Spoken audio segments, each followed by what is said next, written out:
Hey, good morning. Good morning, everyone. Have you noticed there's a few differences and today and the the studio is kind of set up differently, right? And I hope you will like this kind of setting better. The benefit of this kind of setting is you see my mirror, right? Right, so you can see the front and back of me, and later on, when we are doing different type of taiji and qigong exercise, and with the mirror, and it will give you a lot more information, and you can see how it is done. And I hope you like it. I know this is kind of a strange looking because I have to position the camera in an angle so you see me and see the mirror. Okay, and but I need your feedback and let me know what you think, and so I can make this uh, class more friendly to you. And it's all about user experience, isn't that right? Well, in case this is first time you join this class, my name is Violet Lee. Yes, I live in St. Louis, Missouri. Let's get going. How about that? Bring your two hands together to the front and turn your wrist to your right side, yourself, left and front. And now you just circle your wrist all the way around. Oh, by the way, I demonstrate all the movements both at a sitting and standing position. So you will see me getting up and down. You don't have to do that, but you can do either standing or sitting or a combination of both, whichever way you prefer. Okay, let's go for two more. Here's one and two. Good. Now reverse. Yes, go to your left, yourself right in front, and keep turning. And I see there's a comment there. And good morning, Dan. How are you? Thank you. And let me know what do you think about this angle, this kind of camera setup, okay? And let's go for two more. Here's one and two. Good. Relax and then stretch. And now bring the hands to yourself. Circle your arms around your waist. Very good. And turn your palms in and then flatten your palms. Good. And you can shift your weight right and left gently and feel that relaxation. Okay, good. And let's go for two more. Here's one and two. Good. Next, gentle fist and no white knuckles. Yes. And turn to your right side twice and then left. One, two, three, four, five, six, seven, eight. Two, two, three, four, five, six, seven, eight. Three, two, three, four, five, six, seven, eight. Four, two, three, four, five, six, seven. Stop. Good. And the next, and your right arm up. Yes, this is your right arm. I mirror image you. And now using your shoulder to turn your arm going forward and down. Good. And keep your back upright straight. Good. I see there are more comments. Let's see. You guys just keep going. Okay, so people, Frank like was mirror. Okay. This, yeah, I don't know what to do with this stupid things. I want to take it off. I don't know. Click on a comment to view it on screen. Yeah, I totally agree with you. I don't. We really don't want these things. Let's see if okay, but we don't want to take too much screen. Uh, of- okay, now it's off. Okay, thank you. Yeah, okay. And now let's change side. Left arm up, close to your ear, going forward and down. You know, I appreciate, they keep constantly making updates, but some of the updates and could be nuisance, right? And the Wednesday, we saw the problem with the thumb, and I hope today will not happen again. I tested with our guest instructor right before this class started, and it was fine. And we'll see how that go. Okay, and now reverse and brush through your left ear. Good. Speaking of guest instructor, I'm very excited. Today we have Lama Tentrapa.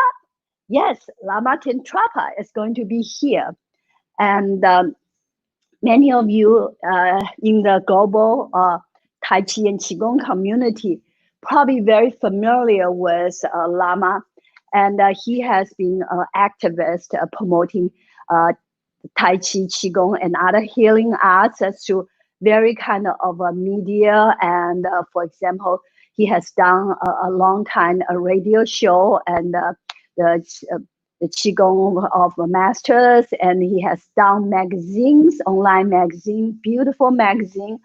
And he, like this year, he was a organizer for the World Tai Chi Day online. So very cool. So next things, and we have a gentle fist. 1, 2. Now hands facing up. 3, 4, 5, 6, 7, 8. 2, 2, 3, 4, 5, 6, 7, 8. 3, 2, 3, 4, 5, 6, 7, 8. 4, 2, 3, 4, 5, 6, 7. Stop. Okay. Now both hands together. You know what? With mirror, it really reminds me I have to be back straight also. And now massage the neck. Gently massage your neck back and forth. Yeah, mirrors don't lie, right? And so it shows all the problems. Okay, now hands down. And now keep your upper body upright and gently lower your head. Feel the stretch in the back of your neck and hold it for a few seconds. Okay, okay, hold it, and hold it. And back to center.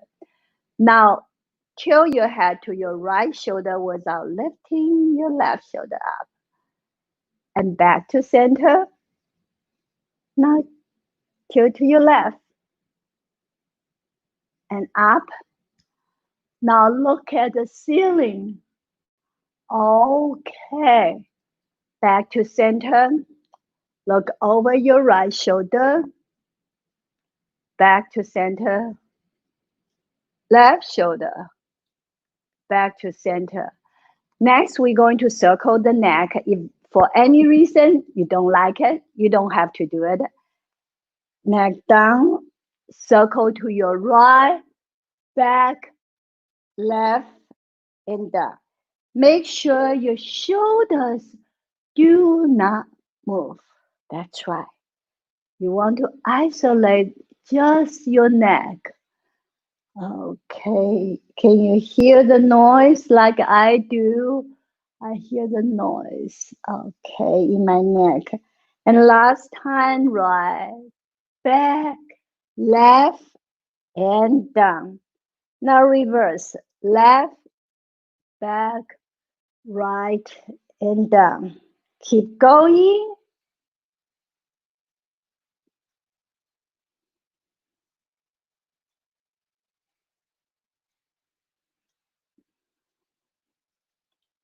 Last time, left, back, right, down, and stop.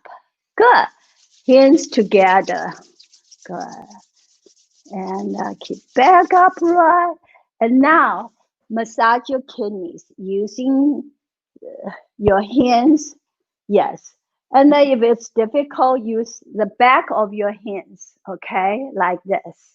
Or using fist, that's the easiest way. You got options. Yes. Okay. And now keep your head upright. And we're going to do the hip rotation. Go to your right, back, left, and front. You don't want to uh, turn your head much. Okay. And if you're sitting, you do the same thing. Yeah, I know what you're saying. It's harder, right? Yes, when you sitting, this is much harder. Last time, right, back, left, and front. Now reverse, left, back, right, front. Keep going.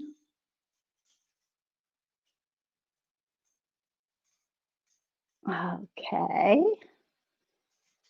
Last time, left, back, right, front, and stop. Next, hands together. Yay. And now, massage your knees. Good. And now, using your hands to guide your knees outward circling. If you're sitting, pick up your heels and you do outward circling as well. Okay. And now reverse.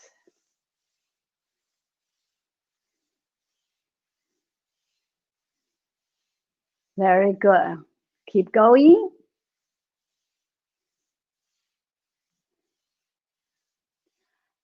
All right. Now stop. Good. Next, we want to do the front lunges, and let me demonstrate for you sideways so you can see better.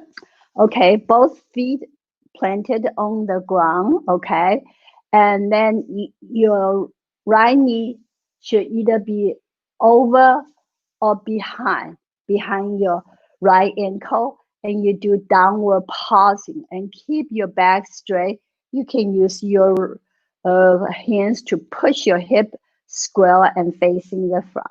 And if you're sitting, and now bring your right knee to your chest and sit up straight. You slowly inhale and exhale. Very good. And last one. All right. Now let's switch. This time your left foot in the front, right foot in the back, and now downward pausing. Okay. Don't do forward pushing. That's bad for the knee. You're sitting, knee to the chest.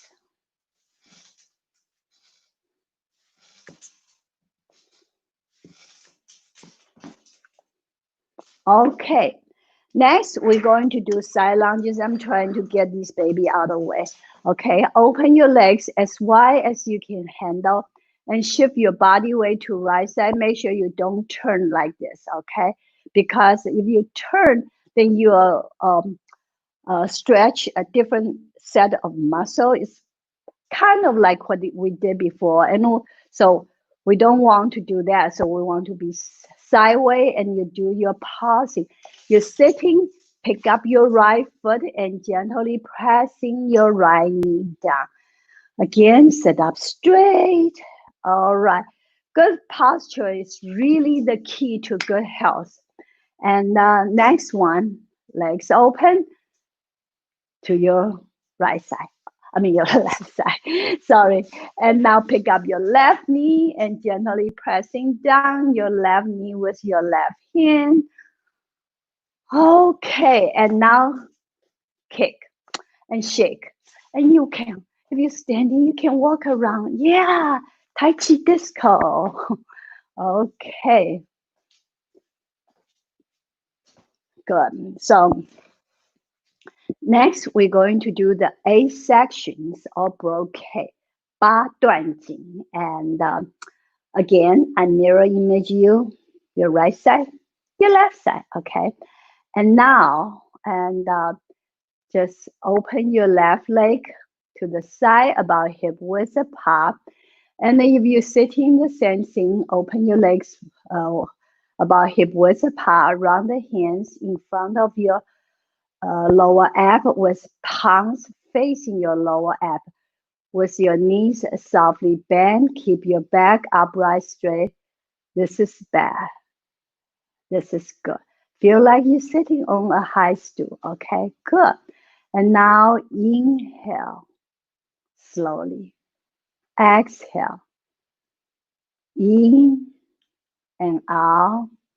Last time in and out. Now bring your two hands together, flip the palms up, and stretch your arms straight. And now look at the mirror, move arms further back and open. Bend your knees softly. Good. Okay, and now again, your arms totally straight. Look up and look straight. Move arms back and open. Good. 两手托天理三焦 open and both hands pushing toward the sky is great for the health of the spine, the shoulders, the lower back, and the triple warmer. Good. Next one, if you're standing, open your legs wide and then, but make sure your toes not fan out like this, but both bring the toes in so both feet kind of parallel to each other. Your knees out. You don't want to bring your knees like this. Knees out, arms crossed in front of your chest. Keep your back upright straight. Make sure you don't do this, okay? Back straight and slowly pull your arms apart. Your left arm straight. Look at your left index finger. Now open your right side. Look at your right hand. Both hands crossed and pull. As you sink your body, make sure your body is upright and it does not lean forward, does not lean sideways. A lot of times I see people like this. No, it's right in the middle, okay? And open. 左右开弓四射雕 bow and arrow, and this is great for the health of the heart and the lungs. Okay, let's finish up on your right side. Good. And pull. Wonderful. And now both feet in about hip width apart. Knees softly bend. Slowly bring your left hand up. Twist and notice the elbow is bent and right palms down. And together, now right up, left down. Good. Relax. Exhale. Very good. Exhale.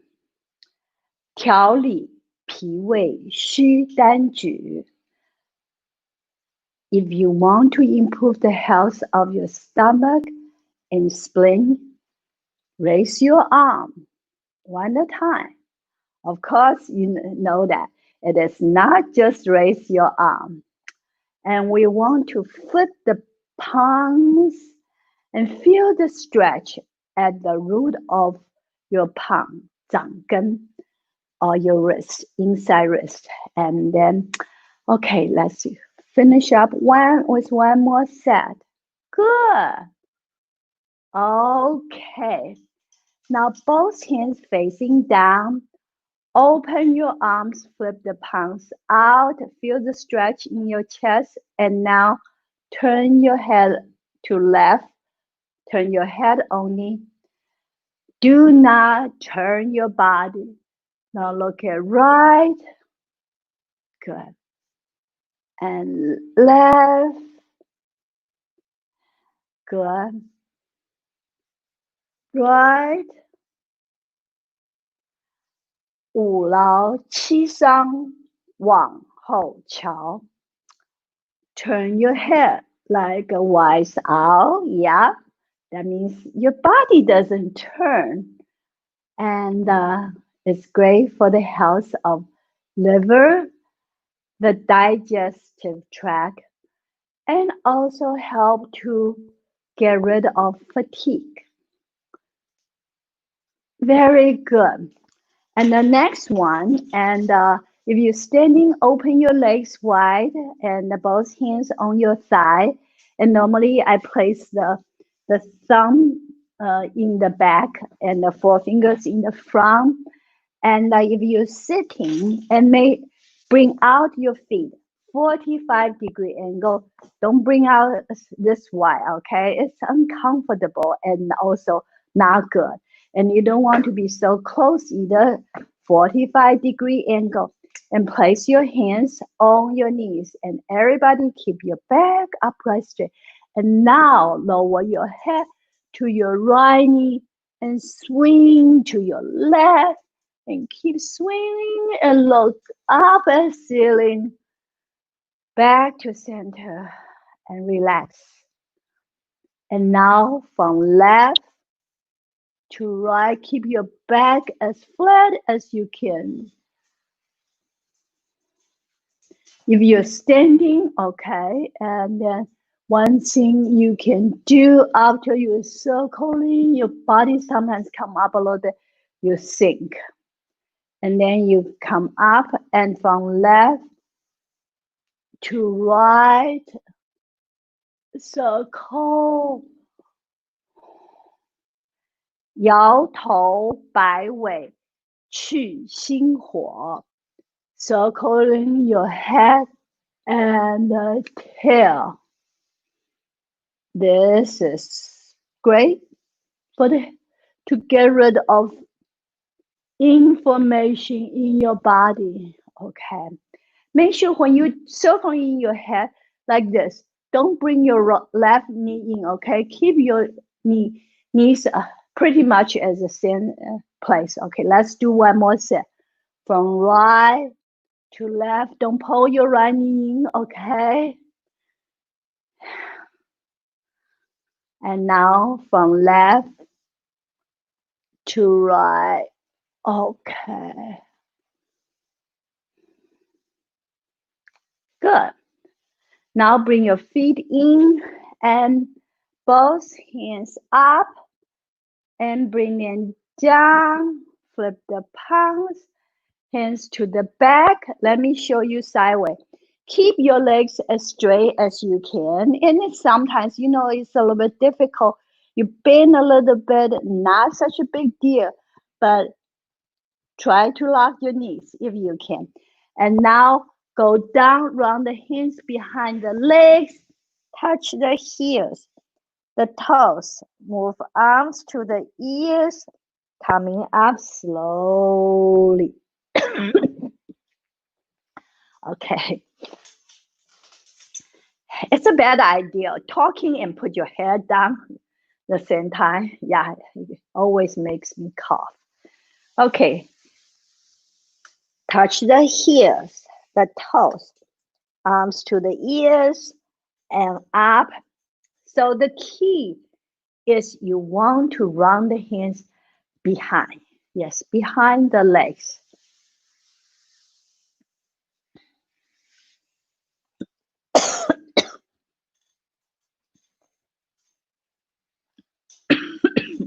My goodness.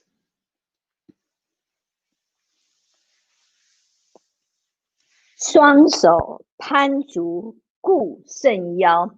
Both hands touching the feet. Great for the health of kidneys. Okay. All right. Next one. And bring your hands down, hands open. Bend your thumbs first. 4 fingers wrap around. If you're standing, you can do high position, medium, or low. And now right fist out, open. your wrist bend at a 90 degree and see the fingers point at the left side, right? And turn and making a fist in, out, turn, and open your eyes wide and big and see beyond your screen, okay? This is called 转拳怒目真气力. Means you open your eyes big and wide and twist your wrist. It is great to improve your energy level as well as enhance your physical strength. Okay, up. Woo. Now, up on your toes and down. Your heels come down naturally. Do not use any force. Okay, and 背后七颠百病消. If you do this 7 times, along with the 7 previous exercises we just did, and you can keep the doctors away. Okay. And last time. Good. And now shake it out. And like I say, I'm very, very excited. Today, Lama Tentrapa is here as our guest instructor. He is extremely, extremely busy with all the teaching and coaching he has been doing. And so, yeah, it is a treat. And I'm very grateful and for his voluntarism, and he's willing to come. As you all know, I'm doing all on my own little budget and I cannot afford pay anyone. So, and all the guest instructors, they come here just, as a charity work. And I really appreciate it. And Lama Tantrapa, he is the lineage holder of the so-called Tibetan shamanic and Qigong. And he is a founder of Qidao Academy. And he did that, I think, for many, many years. And just one thing I'm really, really surprised. You can be the judge later, okay? And he looks young, but he has 35 years of experience of teaching Aikido, taiji, Qigong, and some other healing arts, as well as martial arts. So I think he's already in the backstage now. And without further ado, and I'm going to invite him to the studio. Okay. Hey, Lama. Oh, what happened? Oh, Lama, your face is totally dark. The shade. Oh, not very good. Your face is so bright, and your body is kind of dark. Maybe we should turn. It was funny about half an hour ago. He and we test out the camera. It seems it worked very well, but I guess the sun moved. So yeah. We go with the flow. Okay. Still not good. Yeah, and I guess that's one thing about outside. You cannot control the elements of the nature, right? This is really bad. Really, really bad. We can only see the upper part of your body and your head, really bright, and the rest is we could not see well. At least I cannot. And so maybe you want to turn around using your backward as the. Oh, sure. Yeah, that direction. Turn any way you want. Oh, okay. Let's try this. Okay, now step back. Thank you. Okay, well, now it's perfect. Everyone, I'm really, really sorry, And Lama, even though he has been very busy, as I mentioned, but he and we have spent a few sessions together and trying to find out the best way and to bring this class to you, and we met a few times, and we test out things. And this morning, even right before this class, we test out. But nature changes things for us. Let me get out of the way. Okay. Well, thank you so much, Violet, for introducing me and inviting me to be the guest presenter in this class. And today, I would like us to explore a particular movement that is very popular in Tai Chi forms. Anyone who's ever done any Tai Chi knows about it. It's called brush the knee. But I'm going to present it in a completely different way from the way that most people tend to learn it, because I don't do forms. Believe it or not, with many years of experience in Tai Chi, I actually dispense with practicing any forms, and I focus on the principles. And so we're going to take a look at some of the principles behind this particular movement. We'll also look at the primary objective of this movement, and it has nothing to do with the name of the movement. It is not about brushing the knee. For example, if you make the move like this, brushing the knee is a totally secondary movement. Why is that? It's because the primary movement is the movement of a limb that moves in the direction where the center of mass is going. So if I move sideways, like so, brushing up my knee is not the movement coinciding with the direction of the center of mass. The center of mass is moving forward as I step forward. Which hand is performing primary movement? Well, that's the opposite hand. That's performing the push. So I actually refer to this movement as the forward push. And as we look at the practice of the forward push, we realize that there are certain principles that make this push functional. First of all, if we use a hand, we need to understand where the hand needs to be. Now, there are many Tai Chi teachers and teachers of other disciplines that have various ideas about positioning of the hands or fists or whatever the tools they use. In this case, the hand needs to be empowered, and there is a certain power line of the body that the hand will receive maximum energy from if it's in alignment with that power line. Where's the power line? Well, the power line is the center line of the body. Basically, it's where your navel is pointing. Or you can say lower dantian is pointing in that direction. Where does the hand need to be? Well, it needs to be right where the navel is pointing. It's not where most Tai Chi teachers teach their students to place their hand. Many even say that the tip of the thumb needs to be on the center line. Well, guess what?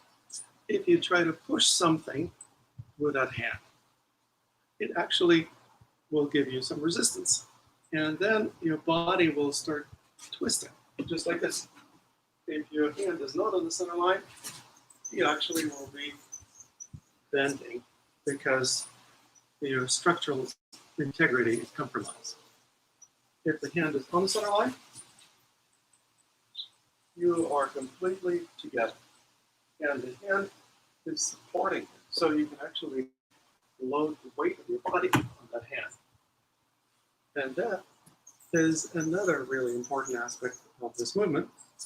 It's the timing of the hand delivering the push.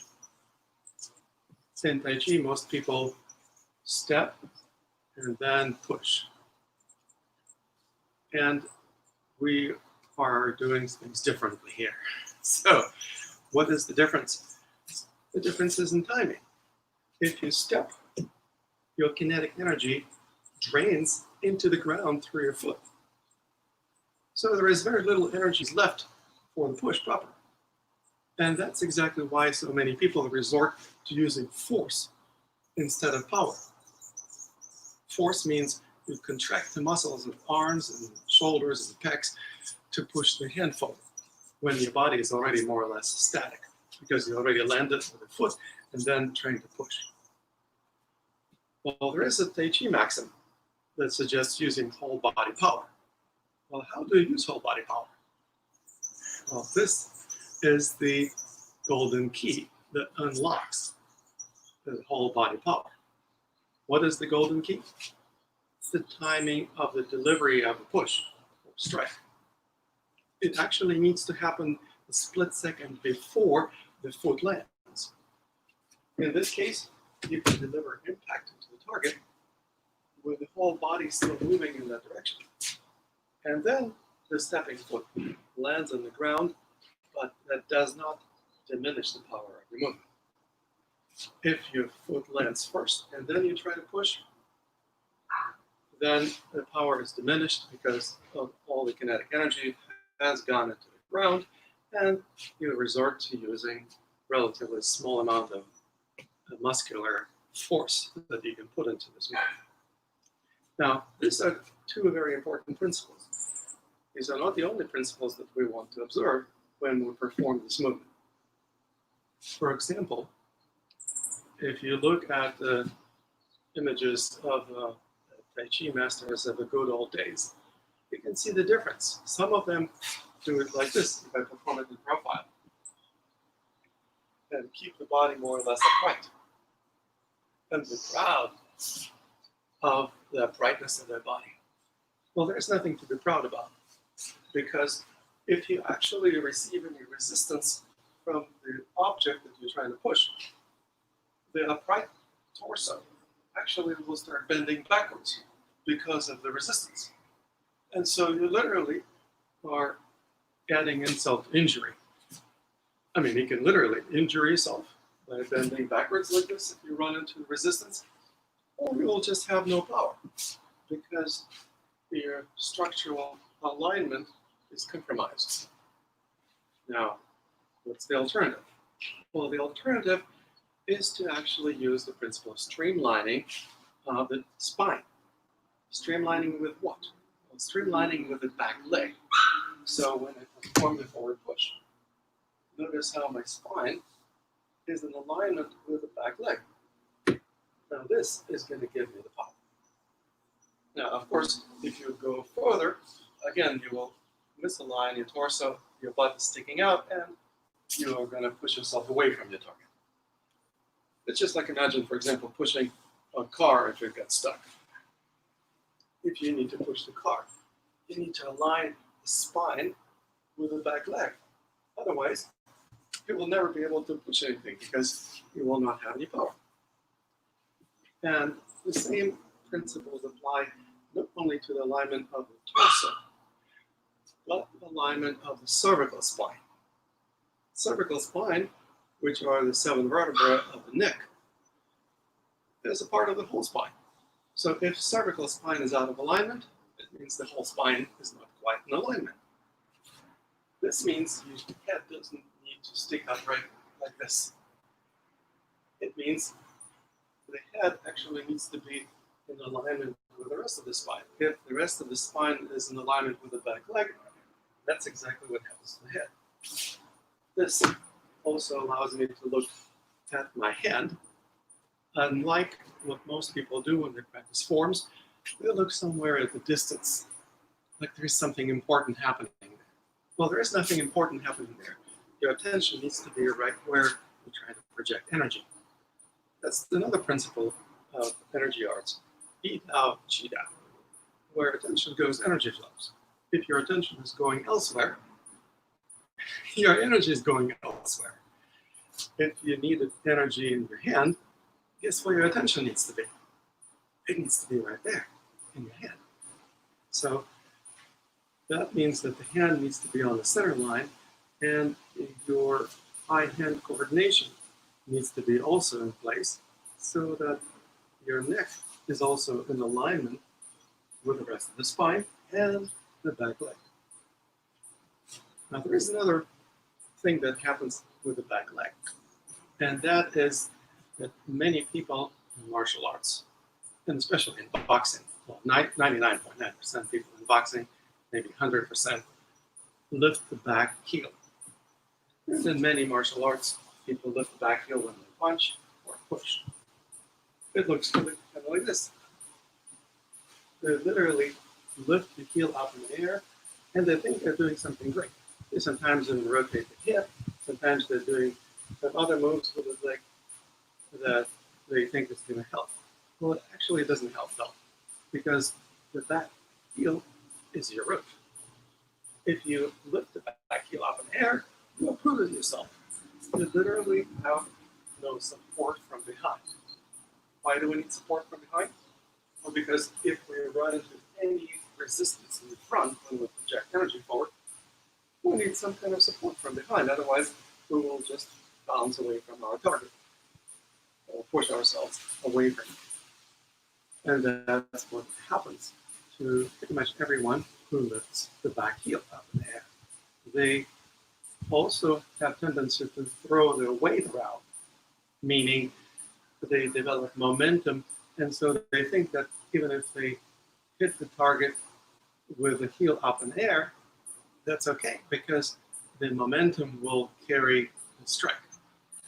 Well, the news is that it's not going to actually be very beneficial because if there is any resistance to the strike, it will send the wave back into your arm.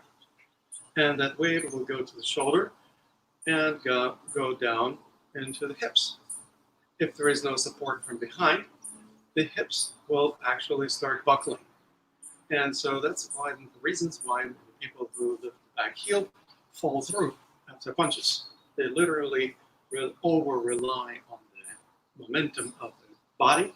And so falling through, the punch looks like this, as opposed to this. This is the forward push, where the back heel stays on the ground. It's not easy to keep the back heel on the ground for a simple reason.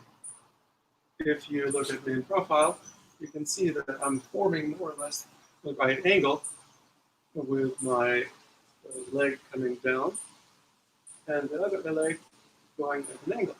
And round forms the third side of the triangle. Now, if this is a more or less right angle triangle, then this leg is the cadet and that leg is the hypotenuse, meaning cadet is always shorter than hypotenuse. Well, if the legs are about the same length, I would need to somehow lengthen the back leg. That's one of the reasons why people lift the back heel. They basically need more length from the leg. Well, there is a much better way to deal with this equation. Instead of trying to lift the back heel to lengthen the back leg, we can keep that heel on the ground, but shorten the opposite leg, the one that's in the front. How do we shorten it? We simply bend the knee. If you bend the knee of this leg, obviously it's going to get short. And it solves all the problems. Bending the knee will also allow your foot to land a little bit later. So what I mean is that the knee needs to be bent in midair. It's not like you're stepping and then bending the knee. No, you actually need to bend it before you land, which will allow the foot to land just a split second later. And that's exactly what allows you to deliver striking with the hand before the foot lands on the ground.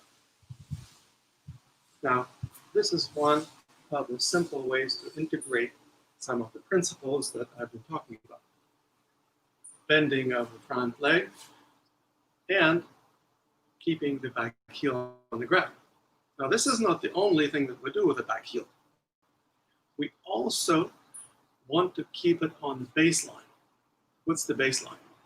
If you draw a line from the toes of the front foot backwards, you can continue going backwards past the back heel, past the heel of your foot. If the back heel is on the baseline, it will provide you maximum support from behind. So in other words, the hand is on the center line, and if you continue that line further down, the back heel is also on the same line. Well, that's what we call alignment. You actually have maximum support from behind when the back heel is on the baseline. Now, this is quite different from the way that many Tai Chi teachers teach how to take the stance. They often even tell the students to imagine that the feet are like on two parallel tracks. And so the front foot is in one track and the back foot is in another track. And that somehow is a good idea. Well, no, I have to tell you it's not. I don't have to even tell it. I invite you to test it. Just test it for yourself. What gives you greater support? If you just simply try to push against the resistance, for example, I'm pushing against the wall, trying to keep the back heel on the separate track and see how that feels, as opposed to keep it on the same track as the front foot and see how that feels. Now, as you can see, I can lift the front foot and I'm not twisting, I'm not falling over, I'm actually completely supported. It means the hand and the back heel are in alignment with each other. Now, there is also something very important about the front foot. Let's not forget about that foot, because you are going to bring weight on this foot. And once you've delivered the strike, you want to be stable. You don't want to be falling over or falling through after you strike. And if you miss the target for whatever reason, again, you need to be unencumbered with your own movement. So basically, you don't want to be falling over or have to regain balance once you have missed the target for whatever reason. How do we do that? Use the principle of stabilization. And the principle of stabilization is based on the same idea as the principle of orientation, which is about the hand point aligned with the center line of the body. The principle of stabilization is all about how to get stabilized. How do you get stabilized? You align the toes of the weight-bearing foot with the center line. So what happens here is that then the hand is on the center line, the front foot is on the center line, and the back heel is on the baseline, which is a continuation of this line. And if you look at my profile, you can see how this whole spine is also in alignment with the back leg, and that basically creates the structure that gives you maximum power because you start using your bones much more than your muscles. What does it mean? Well, just like gravity, if you align the bone structure in your body, the skeleton starts supporting the weight of your body. And that means your muscles can relax. Muscles have to support the weight of your body if there is misalignment. Now, a lot of people have different kinds of misalignments, and so obviously there's going to be some degree of tension in their bodies. But what's important about it is that muscles are never as strong as bones. Plus, they also burn energy, and they get tired, and eventually they get sore, and eventually they become unable to perform their functions, plus also develop pain and limit your range of motion. Now, there is nothing glorious about holding tension in the muscles and using them instead of bones. Using bones instead of muscles is much more efficient because bones don't burn energy, and they can perform that function without any effort, and they also allow you to have much more power without using physical force.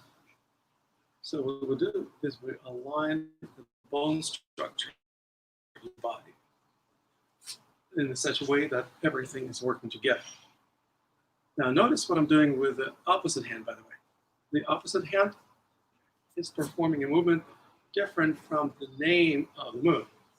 I'm not brushing my knee anymore. Why am I not brushing the knee? Because there is no need to brush the knee. There is nothing wrong with my knee, so to speak. Plus, if somebody says, oh, this is a block, I say, we don't need blocks.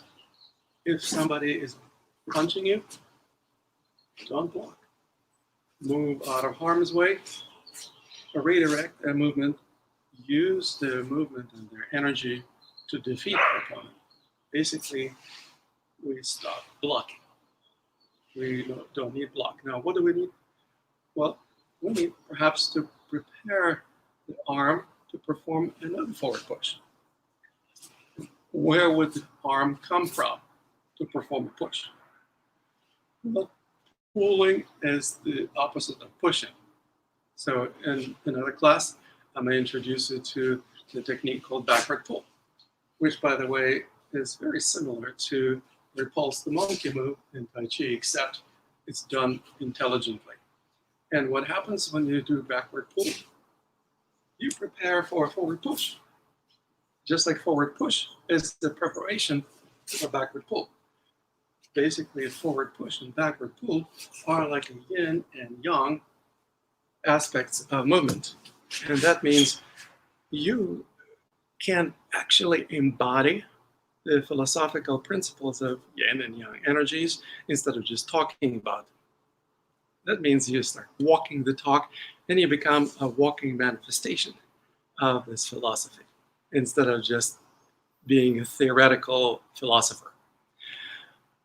Another thing that we also do, and I will wrap up our exploration with it today, is we synchronize the physiology of the body with a physical action. How do we do that? We actually use breathing in sync with our movements. There's nothing new about this, but sometimes I still observe people who do not synchronize their forward push or the brush and knee stroke with exhalation. Why would you want to exhale? Well, what other options do I have? Inhale when you're pushing. Well, that's going to work great. What else can you do? Hold your breath. Well, some people do that, and then they actually get choked up, or they grunt. If they run into any resistance, people often tend to grunt. Well, there's nothing great about grunting, because if you're grunting, it means you're actually not synchronizing your physiology with your physical action. So they are struggling against each other. There are smarter ways to go about it. We can actually synergize and synchronize the physical action with a physiological activity.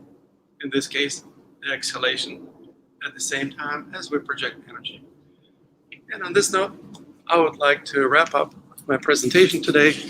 I hope that made sense and will also transform your practice of Tai Chi for the better.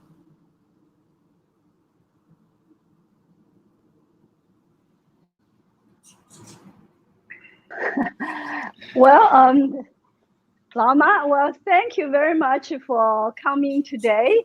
And your class is kind of interesting. Let me adjust myself a little bit better. I'm in the center. Okay, and your principle in many ways, and it's just the opposite of the regular Tai Chi I know of. And but you know what? I think this is good because it can provoke us thinking and to think deeper about this art and what it really works, why it will work, why we have to keep the 2 feet at two different tracks, right? And how to align the body. And your principles very different than, like I said, I know of, and I'm not here to debate or defend anything. And I think that this is great. And we have many Tai Chi instructors actually attending this class. And I think that also can help them to think about it. But one thing I do want to mention there maybe they will learn something. Yes, definitely. It was written by Master C.P. Ong, and he is a doctor and in many fields, and so he wrote this book, and based on the physiology as the way you talk, also physiology, but he used the physiology to prove why these Tai Chi fundamentals really makes perfect sense and to generate real power. Right. And that power is not just the physical power, it's the Nei Ji. But I appreciate, you bring this and into the discussion as our class is getting deeper and deeper, and Tai Chi is so profound. And I think it's, very good. It's provoking, but yes, we need that, right? And we have to think and exactly why it goes that way. So wonderful. Thank Right. you very much. And I know some of people You're very will. welcome. Oh, well, thank you. And you're the I don't know if it's the only school in the world and doing this, but if not, maybe probably at least it's the first one doing so-called Qigong coaching. And would Right. you mind explain what's the Qigong teaching versus Qigong coaching? Absolutely. When people study Tai Chi or Qigong, they decide to join the class not because they want to learn form. They join the class or study one-on-one with a teacher or with a master because they want to learn something that would improve the quality of their life. They want some benefits. Now, if you ask the teachers what it is that they teach, they often will tell you that they teach such and such form, following such and such master or lineage. They forget about the principles and they never think about the benefits. And so, in other words, the reason why people would join the class or would start working with the master is not the reason why the teacher or the master is actually doing what they do. There is a big disconnect. And what we do instead in Qigong coaching is we learn how to understand what people really want and need. Sometimes they need one thing and they want another thing. So we also help them distinguish between the wants and their needs. We also help them develop greater discernment that they can apply in general in their lives. By discernment, so it's more I mean like a energy awareness. psychiatrist counseling. It's more like the counseling. No, it's not counseling. No, not at all. We are not concerned about the past. When a patient comes to a psychiatrist or a psychologist, they have certain problems that they bring along with them that stem from the past, maybe childhood or maybe some other time in their past, and they want to resolve those problems. Coaches do not deal with the past. The coaches help people create better future. And that's exactly what we do when we work with each and every one of our coaching clients. We help them create a better future that they deserve. How do we know what they deserve? Well, it's all about energy. If you try to create something that your energy doesn't resonate with, you will never be able to achieve that. Because for any dream to manifest, there needs to be some energy that would actually support the manifestation of that dream. Now, if you try to manifest a dream that you actually have some energy to contribute to, in other words, your energy is in alignment with the dream, then you will be able to contribute that energy and will be able to manifest it and live that dream. So in other words, when people ask me, what exactly do you do? My shortest answer is, I help people manifest and live their dreams. Well, when people experience that kind of response, they usually say, well, that sounds really interesting. How do you do that? And then, of course, I can explain a little bit more in detail that the way that I do it is by helping people identify energy resources within themselves and around them so that they would be able to find the right energy that would help them manifest the dreams that they want to manifest. How do you know which energy is right, which energy is wrong? Well, that's where testing comes handy. We actually use a methodology of testing that allows us to feel energy resonance. If you resonate with somebody or something, how does your body respond to that? Well, the body basically relaxes. When the body cringes, it is usually because you're focusing on something or someone that you don't resonate with. That's one of the reasons why I also don't teach breathing techniques or breathing exercises. Why don't I teach breathing exercises? Because we use breathing as one of the feedback mechanisms that tells us whether or not we resonate with something. Instead of manipulating this physiological function, we use it as a gauge to find out how much you resonate with something. If your breathing is shallow or stressed, that's a pretty clear indication that you're not resonating with whatever you're focusing on at the moment. But once What you happens, for example, diagnose they have a problem, don't you want to help them to increase the energy and balance the energy by doing breathing as a tool? No. No, it's not true. Okay. No, because what people think they have as problems are not problems. They're learning opportunities. And that's where coaching comes handy. We help people reorganize their thinking. So instead of perceiving something as a problem and trying to fix it, we perceive it as an opportunity to learn and grow from this experience. Who wouldn't want to live life problems free? Well, that's exactly the royal road to living a life free of problems, because you learn how to recognize that each and every problem that you used to think of is not really a problem. It's an opportunity for learning and growing. When you have that attitude, you don't have any problems.